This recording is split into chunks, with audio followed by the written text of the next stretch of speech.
Hi there, Psych2Go fans. A quick thank you from us to you before we start. We want to let you know how much we appreciate your continued support and thirst for knowledge. So, let's continue our brave march to learning about psychology. Fear. You felt fear. It's a dark night and you're watching a horror movie. You scream or jump a little when a scary scene comes up. Or you're plunging down the big drop on a roller coaster and your palms are sweating while you yell from the thrill. We're not talking about that kind of fear. Sometimes, fears become excessive and irrational to the point where we can't function normally. The intense worry and avoidance caused by these fears can interrupt day-to-day living, causing panic when that fear is encountered. That's when the fear becomes a phobia. Phobias are classified into 3 types: social phobia, agoraphobia, and specific phobias. Specific phobias are further grouped into 5 major categories: environment, situational, animal, blood, injection, injury, and others. A 2017 study found that over 10% of adults in the United States alone struggle with phobias. This makes phobias the most common psychiatric illness among women and second most common among men. Curious if you have a particular phobia? Let's look at the 7 most common phobias. 1. Arachnophobia, the 8-legged nightmare. Currently, the most common phobia in the world is arachnophobia, which is the fear of spiders. This phobia affects 3.5 to 6.1% of the global population, meaning around 300 to 400 million people are affected each year. Women are twice as likely to have arachnophobia when compared to men. However, 55% of people may harbor some fear of spiders, just not a full phobia. Researchers Oman and Maneka believe that arachnophobia may be rooted in our evolution. Allegedly, our ancestors found their appearance frightening and viewed them as a threat of food and water contamination. 2. Ophidiophobia.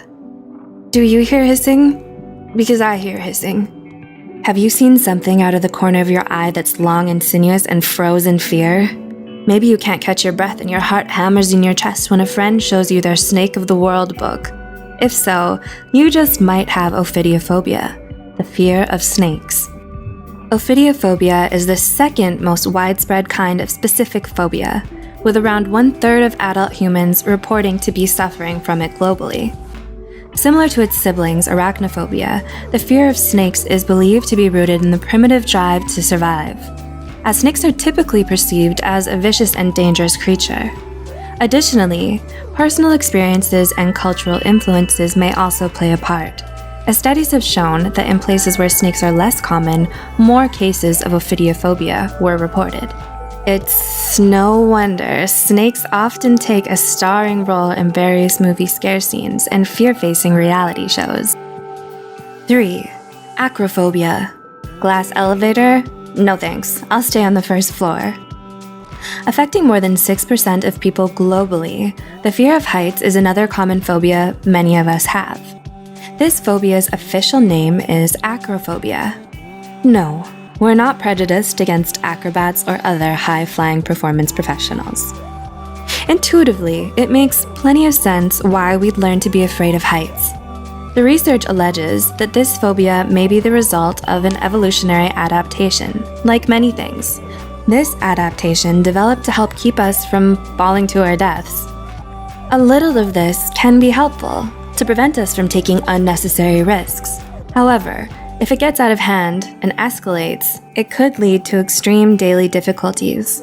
You might have a severe aversion to common structures such as bridges, towers, steep staircases, and other perceived high places for fear of triggering a panic attack. So, take a deep breath, grab a buddy, take it one small step at a time, and let's look at the next phobia. 4. Aerophobia. AKA, so how long will it take to get from California to Tokyo? By car? Aerophobia refers to the fear of flying, and it affects around 10 to 40% of American adults. Are you thinking right now, sure, humans don't fly naturally, so fear of flying is understandable?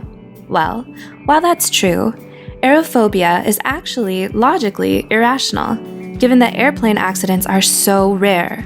Statistics report that traveling by plane is actually much safer than traveling by car. Nonetheless, people with aerophobia avoid flights as much as they can, which can be problematic for work requirements or long-distance relationships. 5. Cynophobia. Did you say puppies? I think you pronounced demon hound wrong. Puppies, doggos, happy wagging tails, and those soulful eyes, and those sharp, pointy teeth with their scary sheen. Wait, what? Let us remember again that phobias are, by definition, irrational. The fear of dogs, official name Cynophobia, may be less common than the fear of snakes and spiders. However, it can be just as, if not more, debilitating. Just consider how many pets and stray dogs are present in any given neighborhood. That kind of prevalence makes it virtually impossible to avoid them completely. Unfortunately, this means cynophobics experience intense and frequent dread, anxiety, and even panic. Cynophobia could be caused by a traumatic childhood experience, such as being chased or bitten by a dog, that was never addressed or otherwise fully resolved. Getting proper help and following professional therapy advice could not only make day-to-day life more livable, but allow you to revel in the wonderful world of dogs. 6. Trypanophobia. Would it be possible for me to take all my vaccinations in pill form? Next up, we have trypanophobia, the fear of injections. Ever seen the huge, strong sports guy break out into unprovoked tears when it was his turn to get vaccinated at school? Or seen the undisputed tough girl pass out when being asked to donate blood? Maybe they have trypanophobia. While it's normal to be afraid of injections as children, statistics report that the fear persists in approximately 20 to 30% of adults, escalating to become trypanophobia. Trypanophobics stringently avoid medical treatments, hospitals, and doctors. As you can imagine, this is incredibly risky to their health. How bad can it be, you ask? Well, the fear can be so intense that most would faint at the mere sight of a needle. An interesting bit of trivia: trypanophobia is the only kind of specific phobia that is found to run in families. And 7. Mysophobia. Antibacterial hand gel? Check. Gloves? Check. Hazmat suit? Check. Maybe I need a bubble. Lastly, another common phobia shared by many, and even some well-known celebrities, is Mysophobia, better known as the fear of germs. The term was first coined in 1879 by psychologist William Hammond, who believed that mysophobia was a symptom of OCD. This has since been debunked by the discovery that most people who have mysophobia aren't actually OCD. Mysophobia can manifest as excessive cleaning, compulsive hand washing, and extreme avoidance of bacteria and germs, such as frequent or constant use of gloves, face masks, and other perceived germ-blocking attire. In extreme cases, mysophobia can cause people to become shut-ins, cutting themselves off from the outside world for fear of being contaminated. So, in the end, where do phobias come from?